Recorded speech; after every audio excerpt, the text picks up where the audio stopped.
Hello and welcome to the EDHRECast. My name is Joey Schultz and I'm joined, as always, by my fantastic co-hosts. Up first, he doesn't really care for the new card, the reality chip, because he prefers barbecue chips, or maybe even Cool Ranch. It's Matt Morgan. Well, speaking of food, I noticed that good steak jokes are not very common, which means, when it's good, it's a rare medium that's well done. Yep. I was going to say, they must be pretty rare there. So, yay. Oh. I'm glad that I was on the same wavelength with you there, Matt. That's also very rare for me to understand where your joke is going. I'm just glad I didn't butcher the joke. And my smile immediately fell. Now we've overstayed our welcome. Quit trying to start some beef over here. Well, just introduce Dana. All right. Up next, he's not Phyrexian. He's completely fine. It's Dana Roach. What's a ninja's favorite fish? Running through all of the Teenage Mutant Ninja Turtle jokes. A starfish. Oh, I figured it would have been a swordfish. That's a samurai's favorite fish, Matt. Oh, okay. Big difference. Okay. My bad. I cherish you guys so much. This is my favorite part of the week, actually. I think we just slaughtered all these jokes.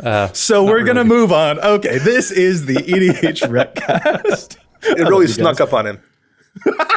EDHREC is the best deck building resource on the web for the Commander format, compiling data from deck lists all over the internet to provide helpful recommendations for new Commander decks. And here on the podcast, what we like to do is give all of that data a little more context.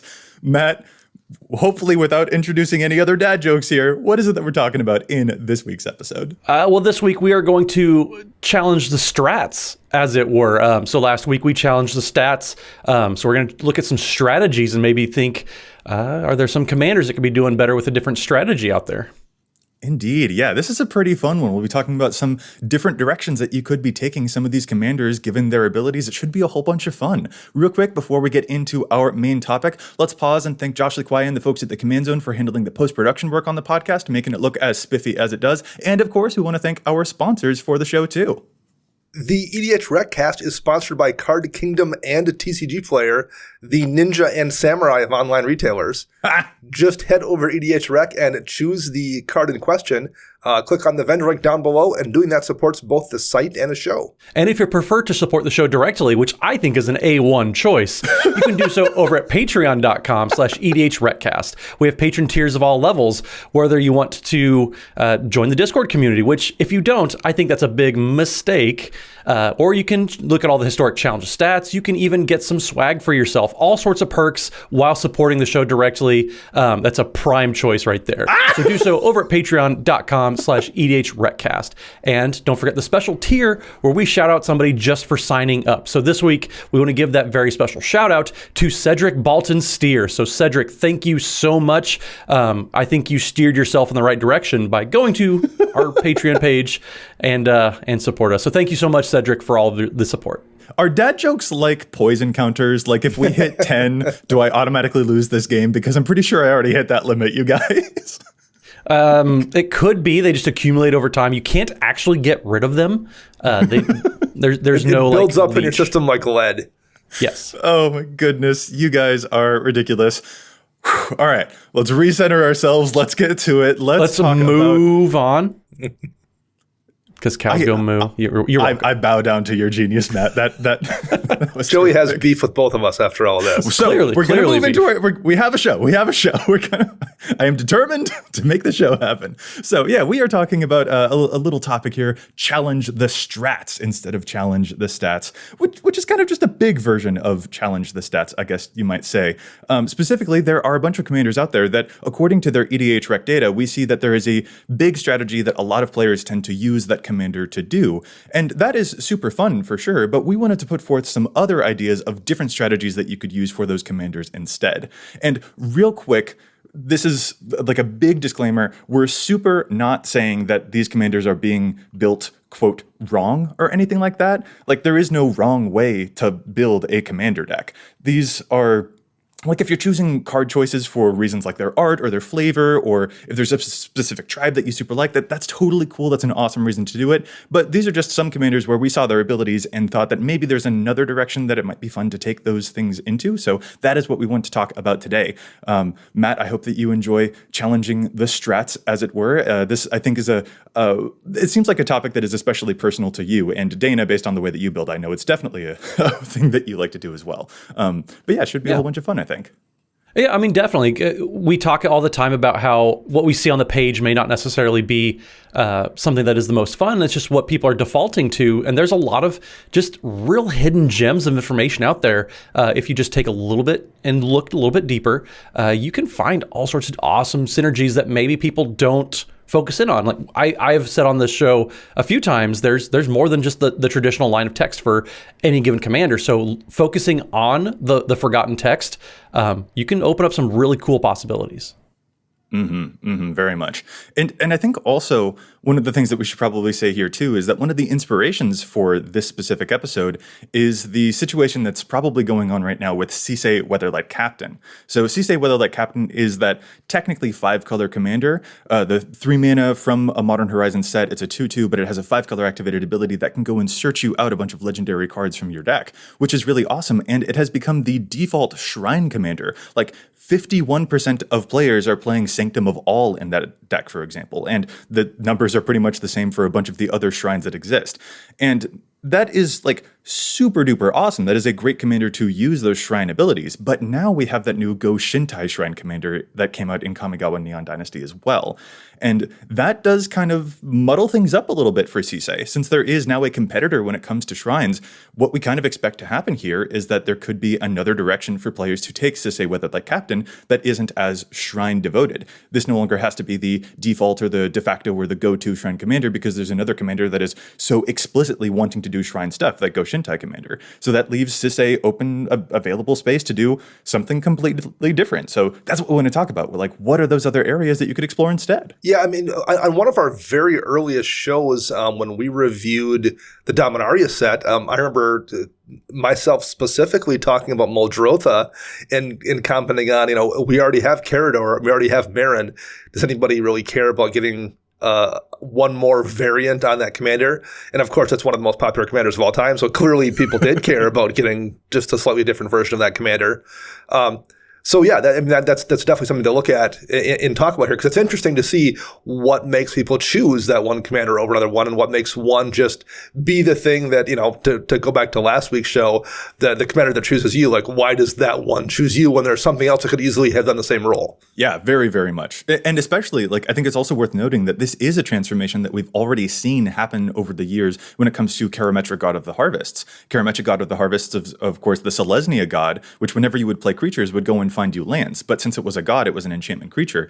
And at the time that it first came out, back in, Born of the Gods or whatever set that was, there were so few options for a Selesnya Enchantress commander. So Karametra kind of became the Enchantress commander for green and white. But over time, as new options came out, especially with stuff like Tuvasa, Estrid, and then certainly a nail in the coffin was definitely Sithis, the Harvest's Hand, this has been eventually a thing that moved away for Karametra's data, and over time it just became a green-white landfall deck instead of being a green-white Enchantress deck, because there were other options to it, and that freed up space for this commander to more popularly find a completely different identity. And I suppose at this point, it's time that, since we're talking about Selesnya stuff, Matt, I'm going to pass this baton over to you, because this is an example that I know you are hugely an advocate for when it comes to Miri Weatherlight Duelist and the most popular ways that her deck is usually built, and the ways that you feel about how it could be built instead. Well, I mean, I was going to take an episode off from talking about Selesnya, but if you're giving me this platform, then I guess I got to step up. So,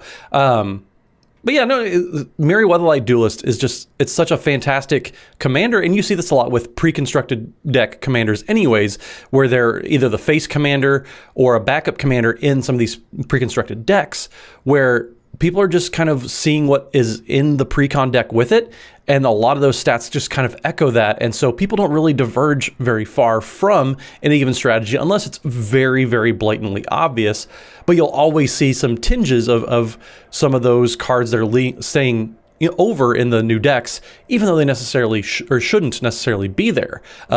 I took my Miri Weatherlight Duelist deck from the Cat Tribal deck that it was with the Precon deck and turned it into just Selesnya, go wide, go hard type of deck. And it works fantastically because the abilities on the card, they don't do anything for cat decks, or at least cat-specific decks, but they do like turning things sideways and making the combat step really hard to navigate for your opponents.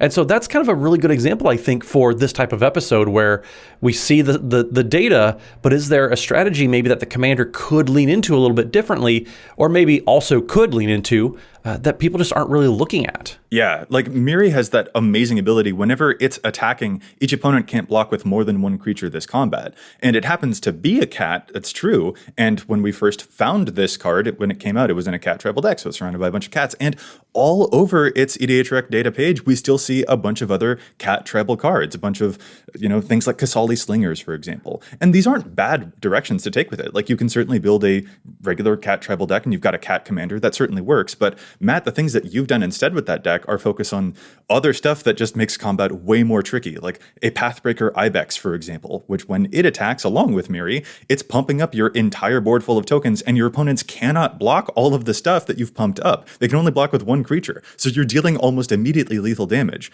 Or here's another one, another favorite from the stuff that we've played against with you, Nacatl Warpride, which ironically is a cat, but that is a cat that duplicates itself for each blocker that your opponent has.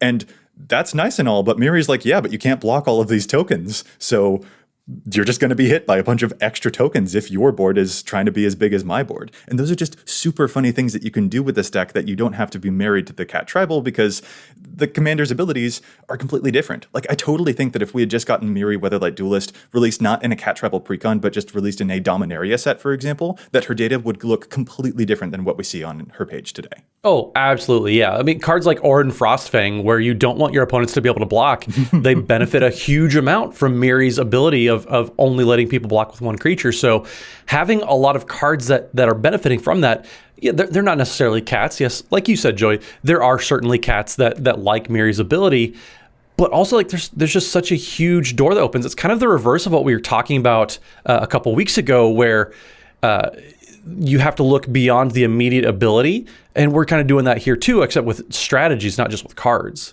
It gets tricky too to do this. Joey mentioned earlier the fact that there isn't a wrong way necessarily to do a thing. We're not saying that this one particular brew is the correct path. Right.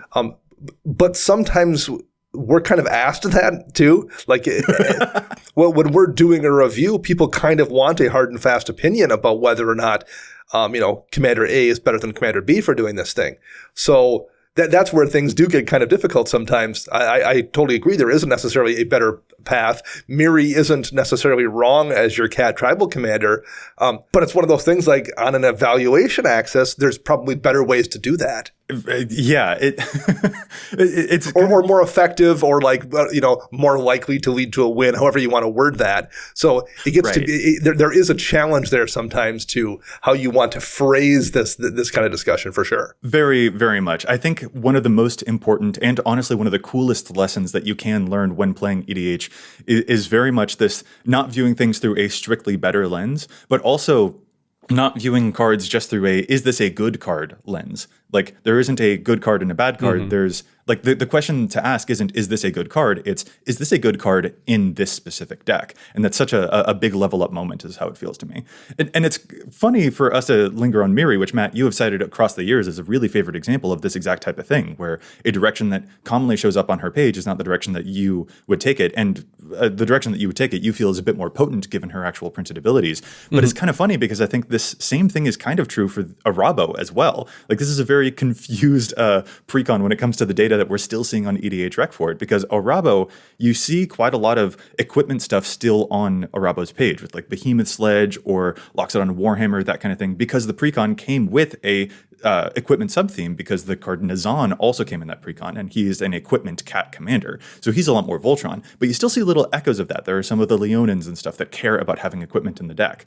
But when you actually pull the average deck data for Arabo, there end up only being like 5, maybe 6 equipment in the deck total. And so having all of those cats that care about equipment, you don't have a lot of actual targets in it. So that also kind of strikes me as a bit of a confused area for not just Miri, but also for Arabo, where I think that the equipment might be kind of, I don't know, I think it can resist the yoke of the precon. It doesn't need to keep on going back to the way that the precon was constructed, and Arabo can focus a lot more on something else that isn't as equipment focused instead, and he can sort of shore up his own type of identity too. So it's just funny for me that both of those cat commanders have a weird identity crisis that's kind of going on their page that could be fleshed out in completely different ways if you wanted to do so. I mean, I think you could say that about a lot of the pre-constructed decks from back in that era too. Yeah. They tried giving equal treatment to every single commander in there, and that just wasn't leading to very cohesive decks. They've streamlined quite a bit more, or at least made maybe the backup commanders have a little bit more in common so they can make a cohesive deck out of the box. So I think that probably applies to a lot more than just the specific cat tribal pre-constructed deck that we had back then. I think that applied to a lot more. It's just this is a really good example to kind of showcase the point we're trying to make for this episode. So another good one that jumps to mind here that we can talk about is Liessa's Shroud of Dusk. She's the 5-mana 5/5 angel in Orzhov colors, and rather than pay 2 for each previous time you've cast a spell from the command zone this game, pay 2 life that many times. And she has flying and lifelink, and whenever a player casts a spell, they lose 2 life. Currently, this tends to get built as a life gain commander, but it could be Voltron.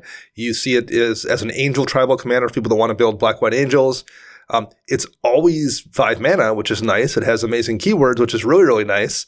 And the bigger its power gets, the more you can stay ahead of her life loss, and it's easy to then keep recasting her, people to remove her. Voltron Punisher, though, could be the way to go here, too. There are plenty of cards out there, particularly if you have access to black, like this commander does, that just deal damage to everyone simultaneously. Cards like Ankh of Mishra just hurts people. Painful Quandary is ridiculous for hitting everyone. Even Pestilence style effects, like you can just deal damage to the entire board simultaneously, and you have ways right there in the command zone to get it back. And if one of those effects kills your commander, it's again very easy to recast her just by paying some life. I super love that. Yeah, I mean, most of the things that we see on this commander's page tend to be super life gain. You've got your Sanguine Bonds and your Authority of the Consuls showing up in like over 50%, 60% of Liessa decks.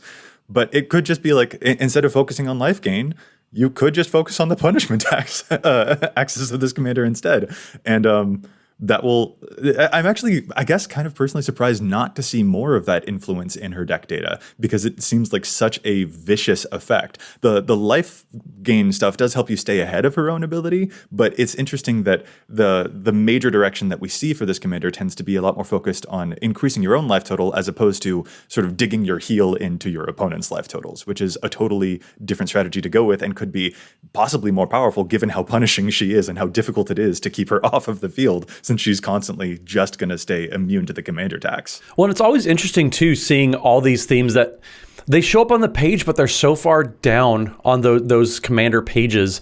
But you get hints of them here and there, so you can kind of see what else people are doing. And that's also why, just to point to the site, it's always super, super helpful when you're looking at a commander's page. Find one of the themes on that commander page and click on that so you can really dive down into what it is. So you're not seeing a jumbled amount of information. There's filters all aboard. Like we've said many times, advanced filters is one of our favorite tools on the page. So using the advanced filters page to be able to filter out all of the information that's not necessarily helpful to the type of strategy you're looking to do, that's going to really help you see some of those hidden gems that I personally love the website for. So you're able to take out all the life gain things, all the different battling strategies, and really just dial down. That's one of my favorite tools about the website. So just being able to use advanced filters, that's really going to help quite a bit when it comes to fighting some of these combating strategies and picking one with a lot of these commanders that we're talking about. Preach, preach, preach. The advanced filters make the site, in my opinion. In fact, when I did a guest appearance on Commander Advisor group member Shivam Butt's podcast, the Casual Magic podcast, I actually mentioned advanced filters to him on that show. And you can hear Shivam have a verbal breakdown, like a mental explosion. He's like, "You are blowing my mind, dude," because he'd never used these before. And they are so helpful. And you can filter stuff out. You can filter stuff in that you definitely want to find or that you definitely don't want to see. They are huge. It is if you haven't haven't used them before, folks, they are a life-changing way to use the site. And Lias is a really great example for that, because there are a lot of different ways you could go with that ability, whether you are pumping yourself up, whether you want her to be as large as possible so that you get the most out of her lifelink, or whether you just want to make your opponents hurt for playing any type of spell and not just with her own ability. It's pretty darn fun. Moving from that color combination to a personal favorite color combination, this is an example I think I've mentioned on the show before, and it's kind of my equivalent of Matt's Miri example. Let's talk about the Mimeoplasm. He is the Sultai Ooze that when you play him as he enters the battlefield, you will exile 2 creature cards from graveyards, and he'll become a copy of one of those creatures with extra power, extra +1 counters equal to the power of the other creature that you exiled. This is my oldest living deck. I love him, but the data has been fascinating to see over time with the Mimeoplasm, because he was at one point a great graveyard-based commander where you would just make funny combinations. But then a hunger grew amongst the community to find an Ooze tribal commander. And so a lot of Mimeoplasm's deck data these days is crowded out by a whole bunch of different oozes. You're consuming blobs of the world, your bio-waste blobs of the world. And what I think is so weird about that is just that, if you want to build Ooze Tribal, and this feels like the de facto commander to do it, totally get why. But I do think that it's not the most interesting, to me, way to build this commander, because it's a whole lot more fun to have him become like a copy of Tanazir Quandrix and then double all of the counters that you got from your Titanoth Rex or something like that. Or for him to become a walking ballista and he gets +1 counters on him equal to a Lord of Extinction. Those are so wacky and weird to me. And so I would love to just encourage that, because I think it is a very interesting way to build this commander. And it's not as interesting to me to, use a bunch of oozes where the Mimeoplasm as a 0/0 is then copying 0/0s and becoming a 0/0 with 0 +1 counters. I don't know. It's just not as interesting to me. But I am also totally going to admit a whole lot of bias here, because it is my favorite deck. Yeah, see, I come out the other direction. I get what you're saying about how it's maybe not the most effective Ooze Tribal commander, but I would much rather see an Ooze Tribal deck than I would seeing somebody make a Walking Ballista and use the Lord of Extinction on that. That to me seems that seems very boring. That seems like a super obvious way to play that deck, where you're like, what's the most broken thing I can do? I'm going to do that thing. That, at least to me personally, is less interesting than a bunch of goofy oozes. Oh, I can't believe you, Dana. I'm not saying you're wrong either. I'm just like, this is in terms of what I think is an interesting thing to play against. I would much rather see somebody beat me with oozes than I would with a huge Walking Ballista. Well, I'm just saying it doesn't have to be Walking Ballista. I can have the Mimeoplasm become a copy of Ukima. And then get a bunch of extra +1 counters off of an Apocalypse Demon. Sure. Or I can have it become a Joda's Avenger, which can give itself double strike and shadow. And I just think that it actually affords me an opportunity to find these cards that people kind of don't usually give the time of day. And I think that's really hysterical. Sure. I mean, that's why, Dana, you could go to the Advanced Filters page and look at all the decks that don't include Walking Ballista. We're coming full circle here. Good point. Good point, Matt. I guess we could hoof it onto the next commander, though. Then what's next? So hoofing it into a commander that I like, Teysa Karlov is a commander that I have. I have a Teysa Karlov deck, and I always forget, even when I have Teysa Karlov in play, I forget about the second line of text on Teysa, which is creature tokens you control have vigilance and lifelink. It's a fantastic ability. That's so great. But I forget it's there. Everybody, and if you look at the typical Teysa Karlov page, people also do. Everybody loves that first ability, and not that they're wrong, because that first ability is absolutely great. Where a permanent or a creature dying causing a triggered ability of a permanent you control to trigger, it triggers a second time. That's fantastic. The Death Harmonicon effect, if you will. But giving all of your tokens vigilance and lifelink, that is a crazy powerful interaction that you just don't see on Teysa Karlov's page at all. If you look at the top cards, there's stuff like Grim Haruspex, there's Pitiless Plunderer, and there's just a lot of Aristocrats type of effects. But if you token decks are not weak by any means. It's one of the most popular themes on the EDHREC page, and there are ways to pump out a ton of tokens, whether you're putting them out through stuff like Divine Visitation or any stuff like that. You have the ability to make a bunch of tokens, but you just don't see that happening very often on the page unless you start really digging into it. So I think that Teysa Karlov, and there's another commander, Joey, that I know you really like in the same vein, where it could be used towards tokens, but just it's not. Oh, so yeah, this one's especially a bit more conflicted almost. Like, it is used towards tokens, but it is used towards tokens for an aristocratic purpose when you look over most of the deck data. So the one you're referring to there is a deck that I've built, which is Thalisse Reverent Medium. This was actually EDHREC's preview card for Commander Legends. It is a super, super fun commander. Like, I would have built this commander even if it wasn't a preview card. It's so good. 5 mana, 3/4 human cleric. At the beginning of each end step, you create X 1/1 white spirit creature tokens with flying, where X is the number of tokens you created this turn. And Matt, you're totally right that even though ostensibly this is a commander that cares about making tokens, it will kind of double up the number of tokens that you make.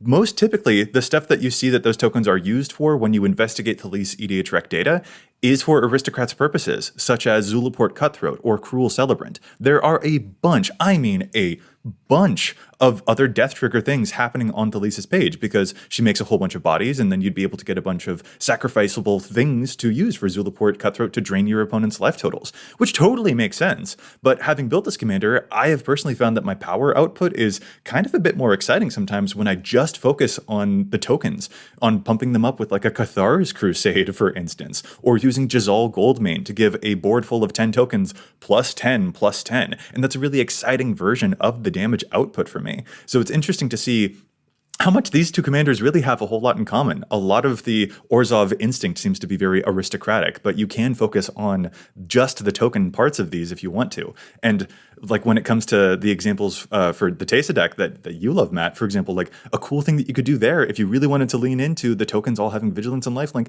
put like an Archangel of Thune in there, for example. Whenever you gain life, you'd put a +1 counter onto each of those tokens. They each individually had lifelink, so you'll gain a bunch of life and pump up your tokens to be a whole bunch. Like that would just be a smashing deck. I think it's very interesting. You can move a little bit away from the aristocrat stuff if you want to just focus on just a regular good old-fashioned combat step. These are really exciting commanders to do that. So Joey, you just made music to my ears saying you should just enjoy the combat step. But yeah, you are absolutely correct. There are so many ways to go big and go wide with these and just gain so much life. Like you can very easily make a life gain deck just by making creature tokens and then just attacking, throwing them to the wayside. You may have those creatures die, which will get the Teysa Karlov ability, but you're gaining so much life. Right. You could focus on it being a life gain deck with Teysa as well if you wanted to, because of how potent that ability is. And I mean, it's practically trinket text on that effect. Like you said, you constantly forget that other ability of the lifelink and vigilance is there on Teysa, but like that's also really powerful. That's really, really good. And so it's just an interesting lesson here, I think, about paying attention to all of the words that are on a commander to see other ways that you could be taking advantage of its abilities. And also, when it comes to Thalisse, not just focusing on the ability as a means to a different end, but focusing on that ability as the end itself. Well, I mean, if you want to talk about that, then Dana's Veil of the Nightclad deck is exactly that. You focus on the fear part where Dana, you make all of your artifact creatures dang near unblockable, but all of a sudden then you sacrifice them all and just people die. Yeah, like there's text that... Yeah, it's an easy bit of text to ignore on that card for absolutely, sure. Absolutely, yeah. I've been wrecked many times by it. No, I think Vela is another great example just for this exact category, actually. And this is sort of what I was alluding to, Dana, with like, I know this is a way that you really love to build, is a way that not everyone else is usually doing. But Vela is usually built, according to her EDHREC page, there's a bunch of colorless Eldrazi on her deck.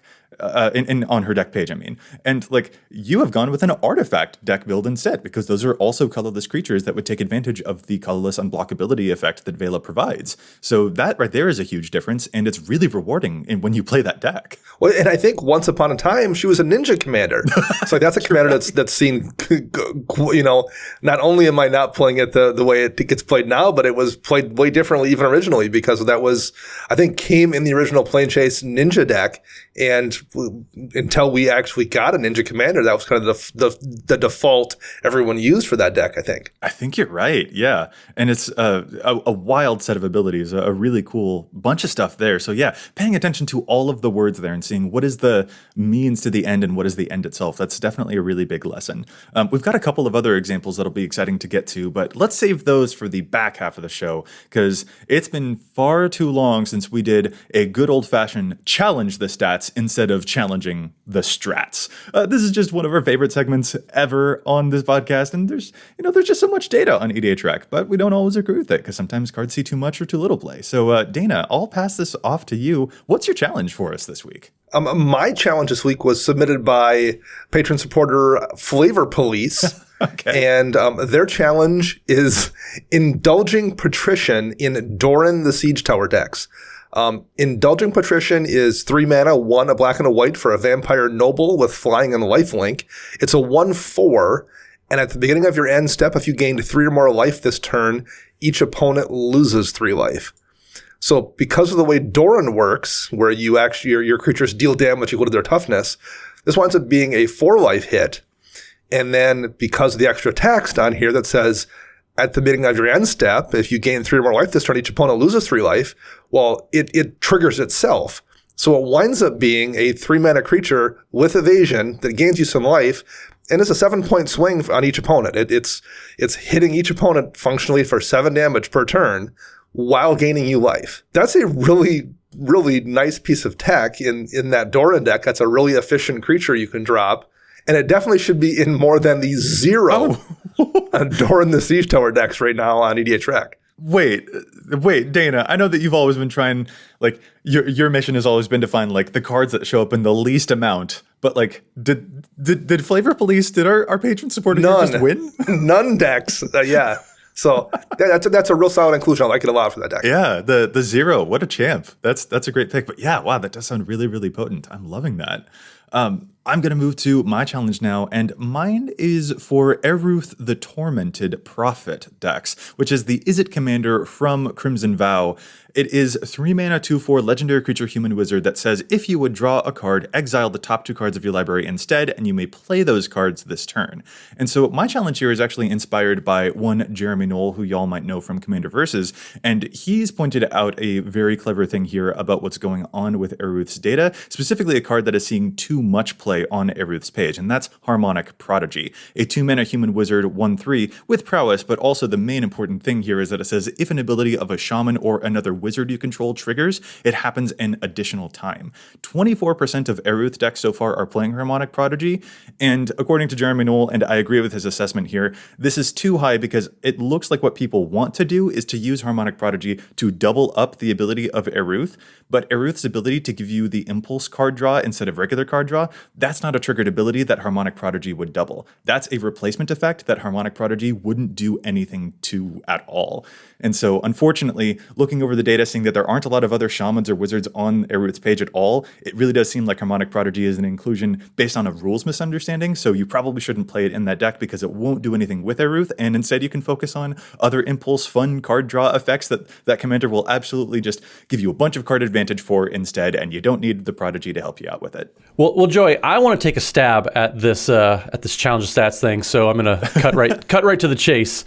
So one card that I think folks are not really giving enough consideration to is taking a page from 60 card formats. So Opt used to be a card in spellcaster decks, spellslinger type of decks that you'll see on the spellslinger theme page. And Opt is a great card. It's totally fine. It's just 1 blue for an instant to scry 1 and then draw a card.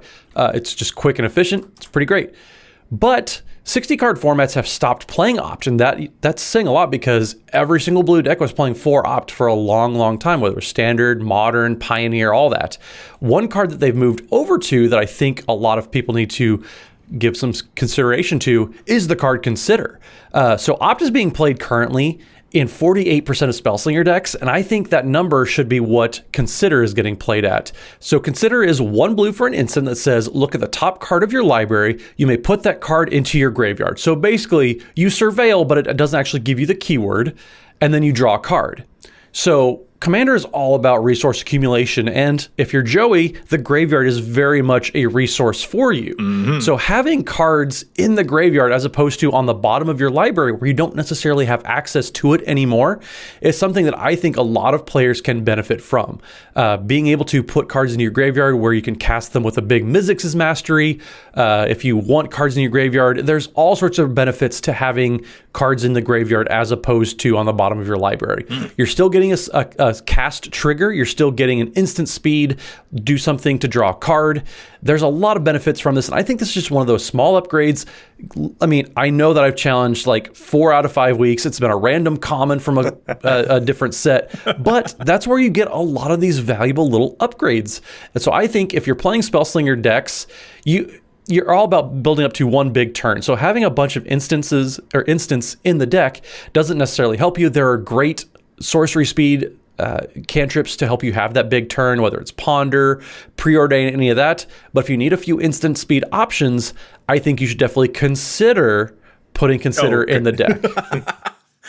I can't even be mad at that. That's perfect. And Matt, as much as I was praising moving into the combat step, I love that you're praising more graveyard utility. I know when I can just give some credence to what it is. You're doing a good job, Joey.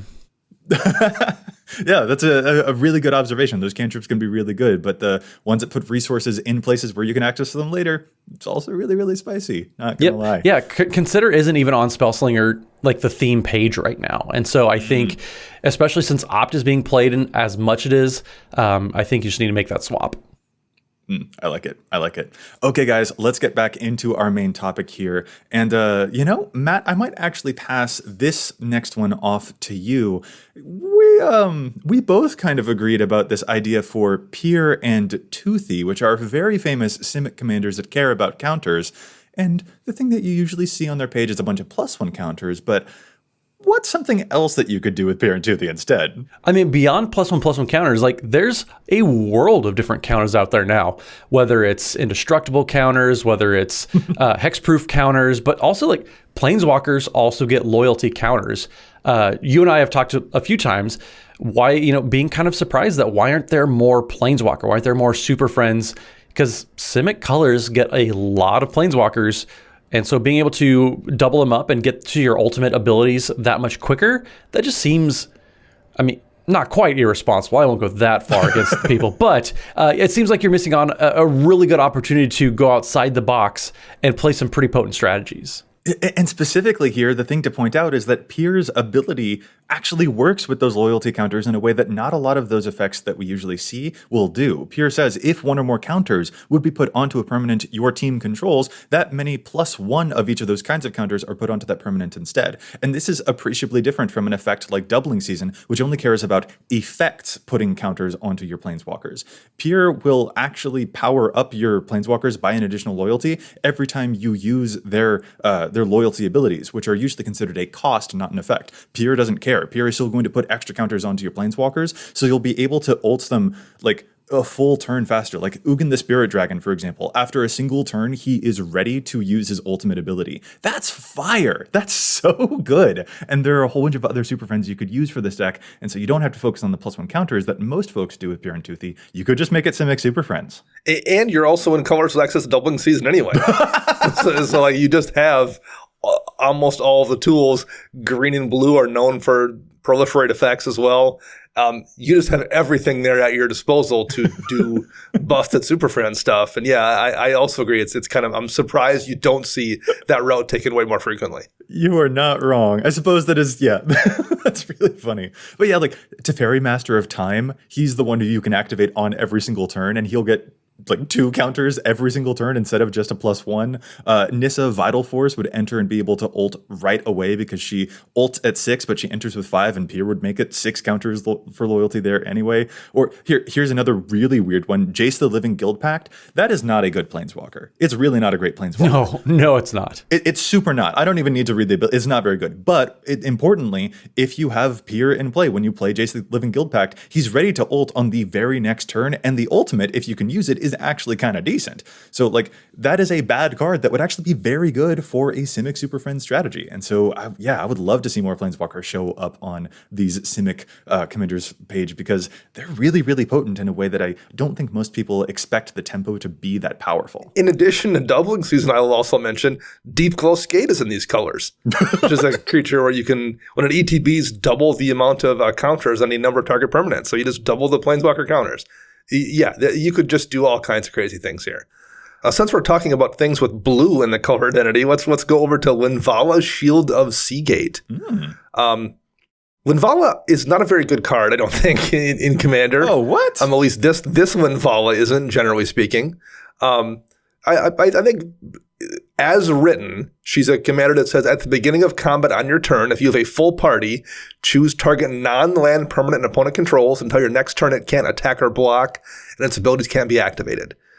So by default, people tended to read that as a commander that you ran if you were using a party mechanic from back in that Zendikar block, which most people didn't, I don't think. There was no one really clamoring for a party commander. However, there's also additional text on this card.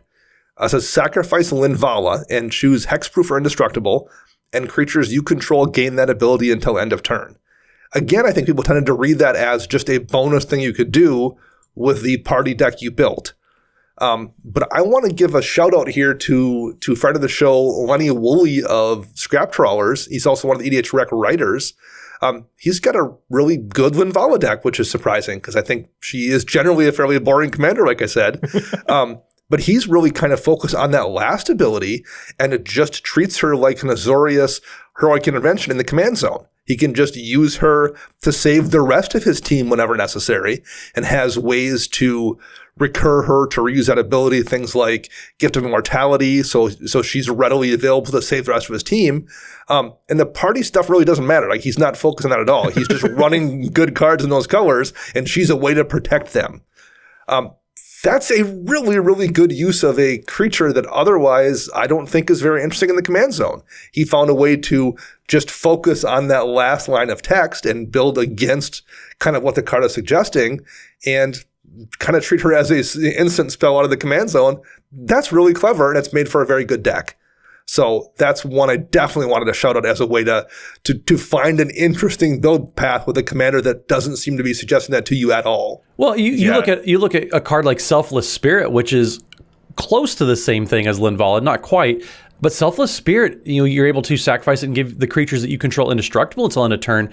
That's played in over 16,000 decks. Mm-hmm. So being able to put that type of effect only better into the command zone, I think that's kind of a no-brainer if you're trying to play that type of color and you want to be a board-dependent type of deck. So that's a really good call. Yeah, people forgot that Linvala has that activated ability that you can just replay over and over again. Yeah, on her EDHREC page, what you see are cards like Spoils of Adventure, which cares about you having a party, which is, again, that Zendikar mechanic that cares about having like a rogue and a warrior and a wizard or something like that. There's Squad Commander, there's Nimble Trap Finder, again, cards that care about the party mechanic. And it's just like, feel free to just ignore that.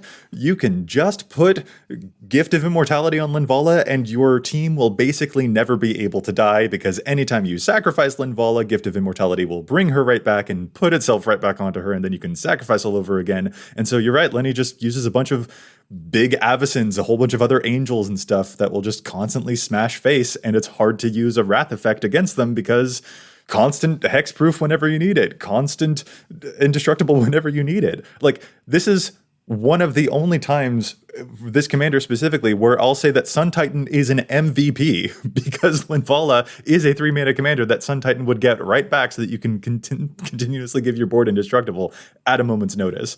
Like, oof. I don't know. I'm not huge on Sun Titan. I think it's a little bit overrated. I think it's a lot of bit overrated. You were taking me back to 2012 by saying Sun Titan is an MVP. I think that's the last time somebody said those words. So, yeah, that's a callback. But in this deck, it's savagely good, because Linvala is that good at protecting your board. Or Bishop of Rebirth is another really great option. And these are things that we do see creeping in on Linvala's, what minimal data we have for her, because there's less than 200 decks for Linvala. But it's a very potent effect that is, like, the actual best part of Linvala is being buried by the other text that is on her card, all of the party mechanic stuff, which does make it look like it's not that interesting. But the effect is actually really potent. I've used Linvala I have an Esper deck that I'm running her in, and it's super, super cool. I definitely like this card. But as a commander, yeah, it's really, really awesome at protecting a big board full of huge sphinxes and angels and stuff like that. So kudos to Lenny, kudos to this pick. It's a very savage effect. And I guess the lesson for this one is to ignore some of the words, which is the opposite lesson that we just had when we were talking about Teysa. But like, yeah, you can ignore the party mechanic mechanic here because that's not the interesting part of this card at all. So one that I'm actually kind of surprised hasn't caught on a little bit more, mainly because Commander players love flipping over. They love a little bit of randomness, a little bit of just like, oh man, can you believe that just happened?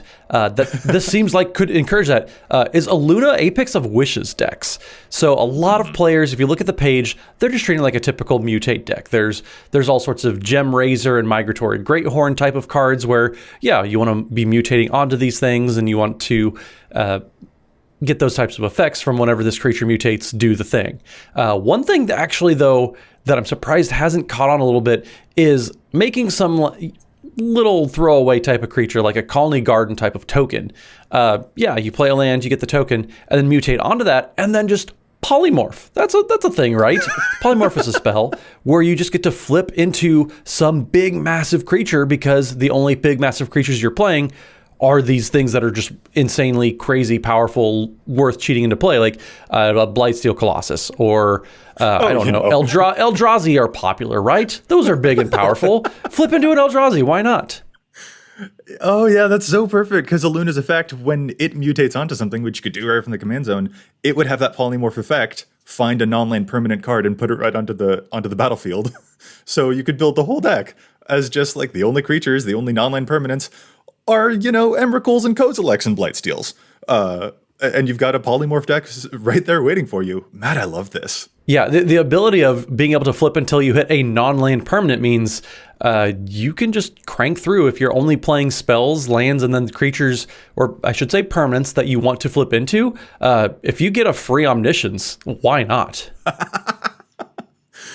I'm sorry. I didn't even think of that. It's any non-land permanent? It's not just creatures? It is exile cards from the top of your library until you exile a non-land permanent card and you put that card onto the battlefield or into your hand. If you want to put it into your hand, you could. I don't know why you would want to, but you could. You have that option. Oh, dude, I'm having a you're blowing my mind moment here. Because, yeah, you could. This is a polymorph deck that you could flip directly into an Omniscience if you wanted to. That's scary. Why aren't more people doing this? Move aside, mutate. What are all these mutate creatures doing on this page? This polymorph thing sounds way more savage. I love and hate this. That's kind of amazing. I mean, I don't know what you have against the Polywog Symbiote, but yeah, I agree. Like, there's a lot of potential to just flip into big, crazy, silly things. Big, crazy, silly things. I'm all about that. I'm super, yeah, okay. I'm just all about any mutate commander that doesn't make me have to understand mutate. That too. There you go. Very fair. Very, very fair. I can also get behind that. We'll round it out with one final example here. And this one is probably a bit more controversial, but it is a personal experience that I had when I built this commander. So let's talk about Anawan the Ruin Thief. So that is the 4-mana vampire rogue, a 2/4. He gives your other rogues +1/+1, and he's got this very interesting, tricky, weird ability.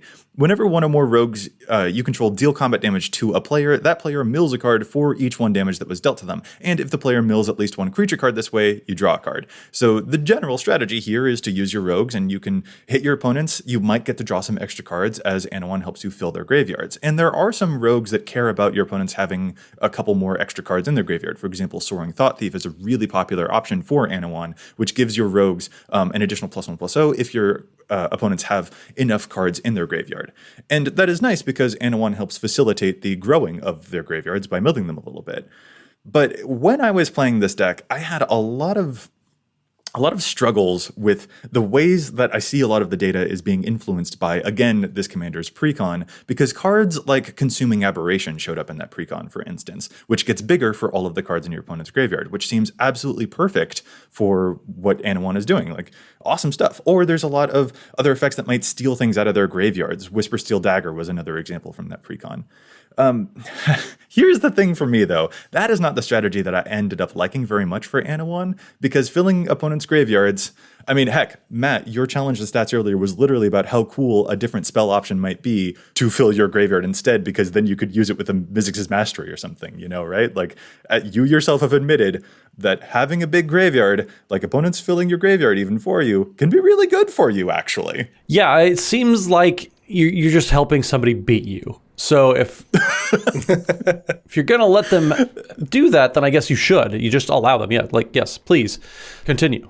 Well, so that's just it. That's why it kind of eventually becomes awkward for Anawan specifically, because another popular card that Anawan players play is something like Ashiok Dream Render, which can mill stuff, but also, crucially, exiles every opponent's graveyard. And the reason that a card like that shows up so popularly for Anawan, and there are a bunch of other graveyard control and graveyard exile effects on Anawan's page too, is precisely because when you're filling your opponent's graveyard, if you're playing against a Muldrotha deck, or a Marin deck, or even someone playing a Mizzix's Mastery, then you are giving them fuel. So you have to be able to police their graveyard in some type of maybe effective way. And so then the entire deck became a bit difficult for me to juggle rogue, tribal, and milling and maybe reanimation from enemy players, and I'm actually milling them out, and I still have to do all of this stuff while also juggling the usual areas of card draw and ramp and removal effects. It all just became too much, and I felt like I couldn't cram all of it into a cohesive deck.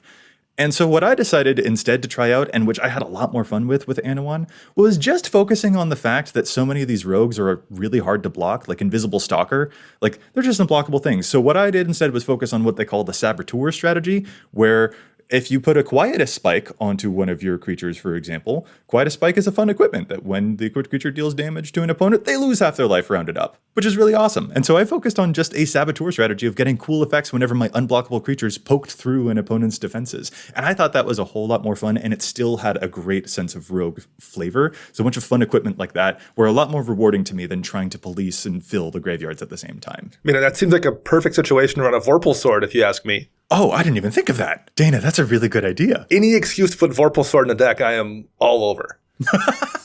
Yeah, I mean, this also would lend itself to, given the unblockable strategy, there's also, if you wanted to go an Infect route, this is a way to probably go Infect if you wanted to go that as well. There's plenty of things in black and blue that you can use to give those unblockable rogues Infect or Poisonous or whatever too. So, there are a lot of other outside-the-box strategies you can do with this for sure. In fact, Dana, when I introduced you in this podcast, I said that you weren't Phyrexian, you were completely fine. Was I accidentally prophesizing with my joke there? You may have been. You may have, led me a little bit down the dark path. I think this joke has become complete, you might say. I love it. And Matt, that joke really, to call back to your dad jokes, that joke really sizzles. Oh yes, it cut through to the funny bone. Cool. It's just falling off the bone. But yeah, this is just a couple of other, fun strategies that we thought could be interesting directions to take these commanders. But there's also literally infinite directions that you can take these commanders. Like if you wanted to build Anawan to actually be vampire tribal instead, that is totally a thing that you can still do. And there are a lot of clever ways that you can make any of these things happen. So this is a fun exercise that I think is totally worthwhile to go through to see what directions you might want to take your decks. And I mean, again, Matt, and I love you for bringing it up, the advanced filters, folks. Advanced totally filters. Got to use the advanced filters. We don't beat that drum enough, and we probably should. But man, it's advanced filters is probably the most helpful tool in the entire site, including just all the information at face value. Yeah. No, I totally agree. It is so helpful to tailor the recommendations to what you specifically want to see. So folks, definitely use those. And listeners, we would also really love to hear from you. Like, what is an unconventional way that you have built some of your decks? What is a direction that you usually see for a commander's page that you resisted and wanted to take a completely different path? We'd really love to hear from you about the different strats that you like to challenge as well, because this is just a really fun way to go about deck building and expand your creativity a little bit. But with that, fellas, how about we call this episode to a close? If our listeners would like to get in touch with us, where is it that they can find us all? Matt? So you can find me on the Twitters at Mathimus55. That's MATHIMUS55. And don't forget, Wednesday evenings we are streaming over at twitch.tv/EDHRECast. We have guests on every single week, and they're always super fun to play with. So make sure you tune in for all of that fun times as well. And Dana. You can find me on the Twitter birds at Dana Roach. You can hear me on my other podcast, CMDR Central. I am writing articles for EDHREC and Commander's Herald, and you can find all of us together at patreon.com/EDHRECast. And I'm Joey Schultz. You can find me at Joseph M. Schultz on Twitter, and you can find the cast at EDHRECast on Facebook and Twitter as well. Plus, if you've got a question for us, you can contact us at edhrecast@gmail.com. Our thanks go out once again to Josh LeQuay and the whole team at the Command Zone for handling the post-production work on the podcast. And we want to thank our sponsors, TCG Player and CardKingdom.com. And you can visit altersleeves.com/EDHRECast for cool, custom EDHREC sleeves. Listeners, we'll be back at you next week with more data and insights, but until then, remember, EDHREC your deck before you wreck your deck.